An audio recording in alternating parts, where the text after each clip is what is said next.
Olá pessoal, então vamos para a nossa mais nova aula e hoje a gente vai falar um bocado sobre bases psicológicas da aprendizagem.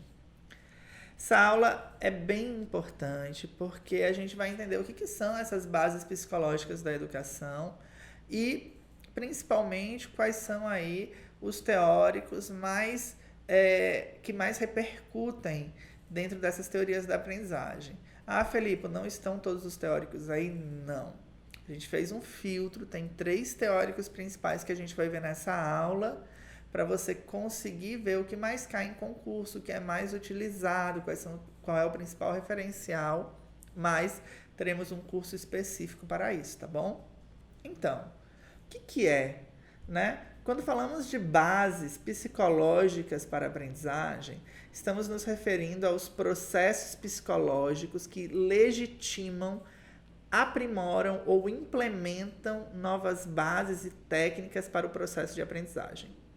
Entende-se que o ser humano precisa aprender para evoluir, para se sofisticar, para armazenar mais conhecimento.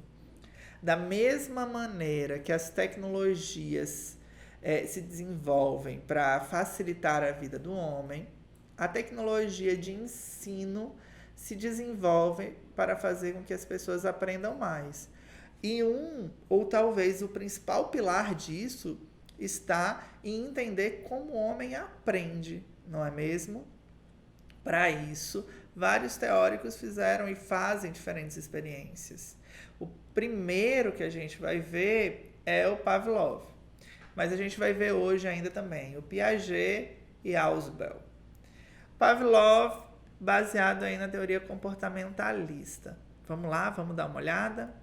Então, Ivan Petrovich Pavlov, ele foi um fisiologista russo conhecido principalmente pelo seu trabalho no condicionamento clássico.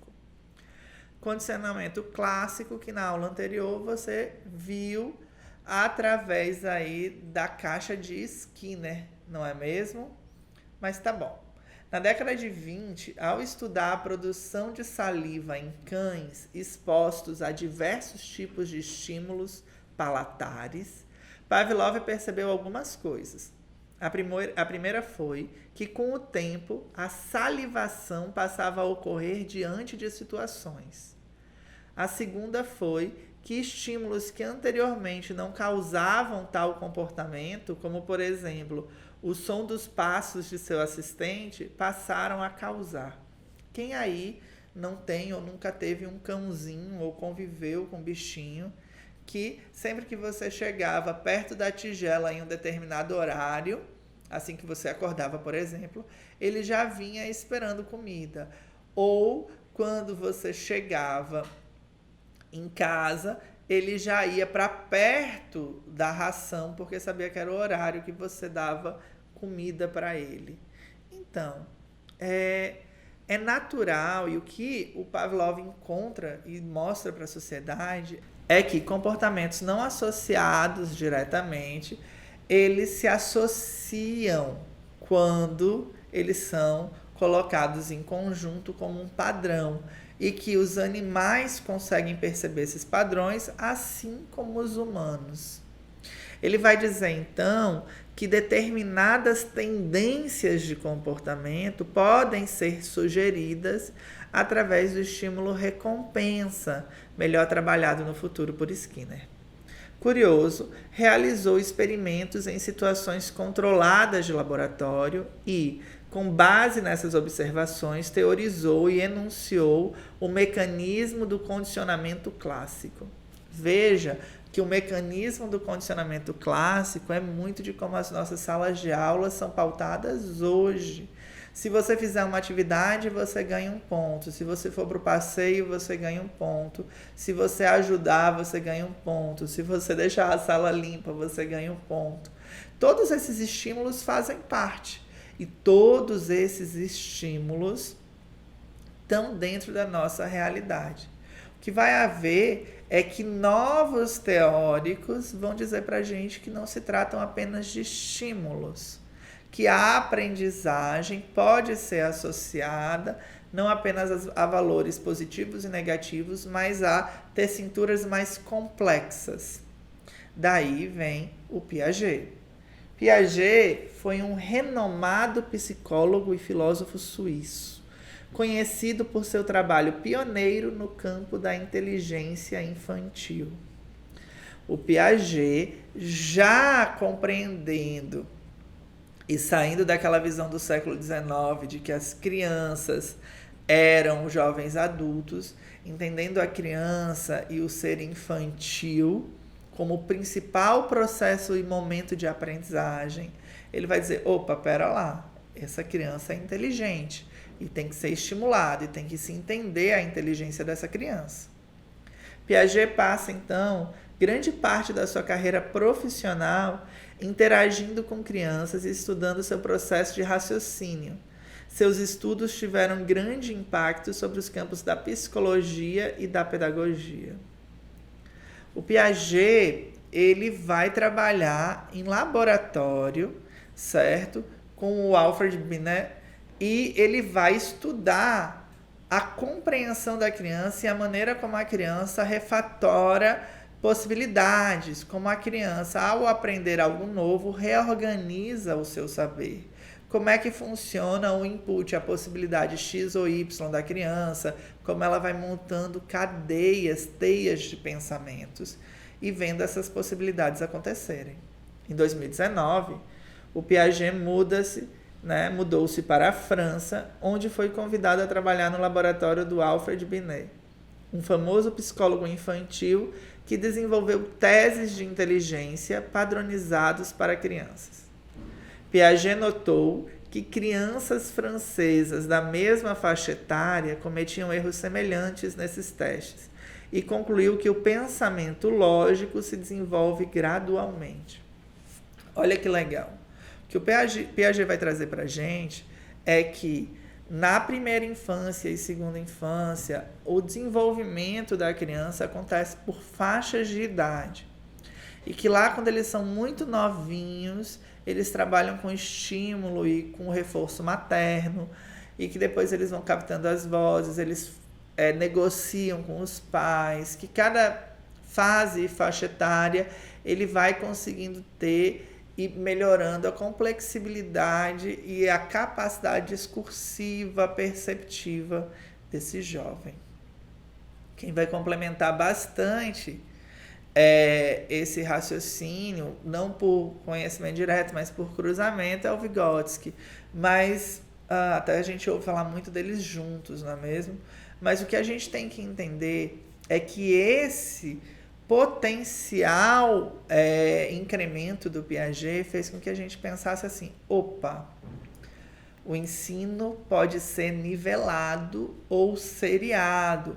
Esse ensino pode ser escalado por graus de complexidade, porque eu compreendo que o desenvolvimento do pensamento lógico, do fazer raciocínio, do compreender, se dá a partir de diferentes níveis de maturidade, mas que esses níveis de maturidade devem ser estimulados. Ou seja, não é apenas uma questão de idade, mas uma questão de como você reforça o ensino e a capacidade do desenvolvimento intelectual infantil. E daí, o terceiro teórico que eu trouxe foi o Ausubel, David Paul Ausubel, que foi um psicólogo da educação estadunidense. Segundo Ausubel, a aprendizagem significativa no processo do ensino necessita fazer algum sentido para o aluno. E nesse processo, a informação deverá interagir e ancorar-se nos conceitos relevantes já existentes na estrutura do aluno. O que a gente tem aqui de conhecimento que está reforçado, né? A gente começa a entender que a gente precisa partir da prática real desse aluno, partir para a vivência desse aluno. Esse estudante precisa ter algo no que ele está estudando da realidade que ele já acompanha. O Ausubel entende que a aprendizagem significativa se verifica quando o banco de informações no plano mental do aluno se revela, por meio da aprendizagem por descoberta e por recepção. O Ausubel vai dizer para a gente que esse aluno, esse ser que a gente está tentando estimular e ensinar, a maneira como ele aprende, se dá através da descoberta, dele conseguir alcançar níveis de conhecimento. Mas que também existe a parte passiva, onde eu entrego um determinado conhecimento para ele diretamente. É importante, então, que o ensino seja ativo, mas que ele seja constante e que ele vai ter aí um grau de formalidade. O processo utilizado com as crianças menores é o de formação de conceito, envolvendo generalizações de interesses específicos. Por quê? Porque a criança precisa ter o conceito geral e é o que ela consegue compreender no momento, porque ela consegue facilmente envelopar um padrão para então, com esse nível de conhecimento, poder se aprofundar no assunto. Esses conceitos deverão ser adquiridos por meio de assimilação, diferenciação progressiva e reconciliação integrativos de conceitos. Ou seja, a gente primeiro mostra conceitos pareados, ele vai entendendo esse conceito, depois ele aprende que esses conceitos que ele já assimilou são diferentes e por diferenças a gente vai mostrando aos poucos e o aluno, o aprendiz, vai reconhecendo essas diferenças aos poucos.